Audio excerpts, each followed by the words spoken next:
கலாச்சாரம், பாரம்பரியம் அந்த மண்ணுக்குன்னு ஒரு இது இருக்கு. ஒரு இப்படிதான் இருக்கணும்ன்ற ஒரு முறை இருக்கு. அத சொல்றாங்க. ரெக்வெஸ்ட் பண்றாங்க. இது வேண்டாம்னா அவரு திரும்ப பெற்றுட்டாரு. பரவால்ல அவர் புரிஞ்சுக்கிட்டாரு. ஏன் புரிஞ்சுட்டாரு? விஜய் சாரை பத்தி நான் சொல்றேன், எழுதி வச்சுக்கோ.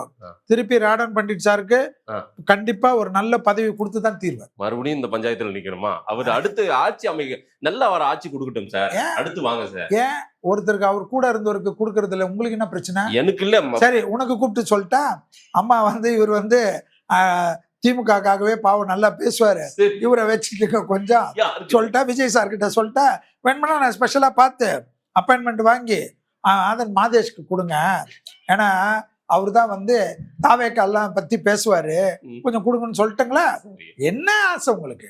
நான் என்ன கேட்கறேன், ஜோதிடம்னா அவ்வளவு இல்லையா உங்களுக்கு? ஜோதிடம் ஒரு கலை இல்லையா உங்களுக்கு? நாங்க எங்களை இந்த லிமிட்ல தான் இருக்கணும்னு சொல்றதுக்கு உங்க ஆளுங்களுக்கு உங்களுக்கு எல்லாம் யார் ரைட்ஸ் கொடுத்தது?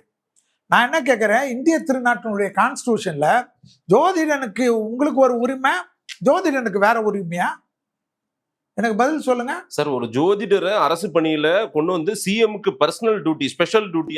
ஜோதிடரை சிஎம் ஆகக்கூடாதா? சிஎம் ஆகட்டும். இப்பதான் ஒரு அம்மா கொடுத்துருக்காங்க. ஏன் ஜோதிடருக்கு நான் என்ன கேட்கறேன், யாருக்கு நம்பிக்கையோ அவங்க தான் போடுவாங்க. சரி, நான் என்ன சொல்றேன், உங்க பழைய மந்திரிகளுடைய லிஸ்ட் எல்லாம் எடுப்போமா, பிஎங்க லிஸ்ட், பழைய மந்திரிகளுடைய பர்சனல் பிஏ லிஸ்ட் எல்லாம் எடுத்து தரட்டா? உனக்கு எடுத்து தரட்டா? என்னென்ன தொழில், என்னென்ன கிளாஸ், 3ஆம் கிளாஸா, மலைக்கு கூட ஸ்கூல் ஒதுங்கினாங்களா, எல்லா லிஸ்ட்டும் தரட்டா? சரி. ஆனா மந்திரிங்களுக்கு செக்ரட்டரியா இருக்கலாம், சிஎம் ஆபீஸ்ல யாரெல்லாம் எங்க வேணுமா டியூட்டி போடலாம், ஓஎஸ்டியா அவங்க எல்லாம் இருக்கலாம். ஆனா விஜய் சாருக்கு ஒரு ஜோதிடர் போட்ட உடனே நெஞ்சு கொதிக்குது உங்களுக்கு. அது ஏன் கொதிக்குது உங்களுக்கு? என்ன ப்ராப்ளம் உங்களுக்கு? சரி, அது முடிஞ்சிருச்சு சார். அடுத்து வரும். அது எப்படி முடியும்? அதாவது நீங்க சொன்னா முடிஞ்சிருமா?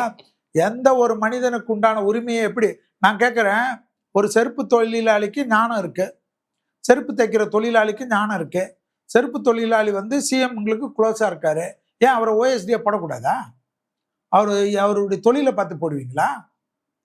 நம்பிக்கை சிஎம்க்கு யார் நம்பிக்கை அவங்கள தான் சார் போட முடியும்.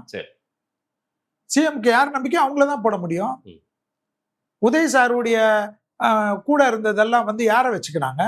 அவருடைய நம்பிக்கையான ஆளுங்க தானே எல்லாத்தையும் பார்த்தாங்க, ஃப்ரெண்ட்ஸ் தானே பார்த்தாங்க. விஜய் சாருக்கு 30 வருஷமா இருக்கிற நண்பர்கள், அவருக்குன்னு இருக்கக்கூடிய வழிகாட்டி, அவங்கள போட்டுக்கினா உங்களுக்கு ஏன் சார் தப்பு? நீங்க செஞ்சா நியாயம், விஜய் சார் செய்தா மட்டும் துரோகமா? ரைட், அவர் திரும்ப பெற்று விட்டார். நம்ம அடுத்த கேள்விக்கு பாஸ் ஆயிடுவோம். சொல்லுங்க. ரைட். ஆச்சி மசாலா, எந்த சமையலும் ருசி தேடும் ரகசியம், 20 ரூபாய்.